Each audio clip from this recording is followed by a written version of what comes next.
0,47%. C'è invece un movimento che si batte per non pagare le tasse. Carlo Trevisan, è una semplificazione giornalistica? Lei mi dirà di sì? È una semplificazione giornalistica. Però di fatto cosa dite? Di fatto succede che in Veneto l'evasione fiscale certificata dall'Agenzia delle Entrate è del 20%, è equivalente a quella della Svezia.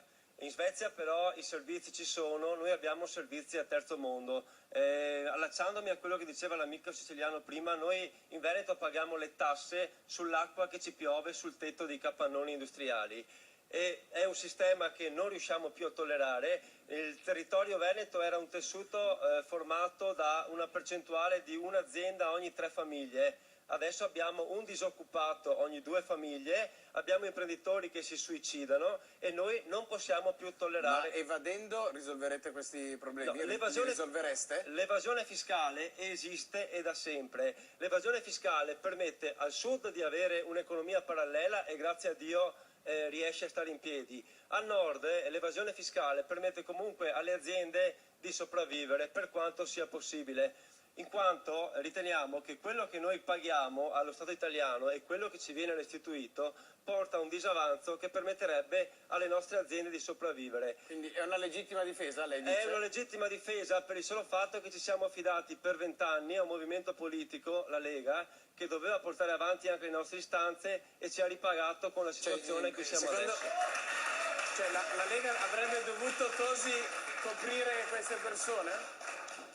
Ma che in Italia serve una riforma del sistema fiscale non c'è dubbio. Basterebbe... Diamo le risposte, stanno correndo i titoli di coda? E bisognerebbe prendere ad esempio il sistema tedesco, quello statunitense, dove crea il conflitto di interesse tra chi spende e chi riceve il denaro e quindi chi lo spende, potendo dedurre praticamente tutto. Il sistema funziona in Italia, da sempre si è scelto di cercare di rincorrere gli evasori in qualche maniera, con i risultati che conosciamo. Ad esempio, Flavio, è una sola, che in Germania si pagano 6 punti in meno di tasse che in Italia. In Italia si paga ormai il 45, mi spiego. In Germania 6 ma noi abbiamo il sistema... In Stati Uniti... Certo. Tutti parlano che si va in galera se non si pagano tasse, ma sai quanto si paga negli Stati Uniti? Il 26% sul Certo. PIL. Ma noi siamo un paese inefficiente con un costo di sistema che è altissimo, paghi quello. Ma guarda,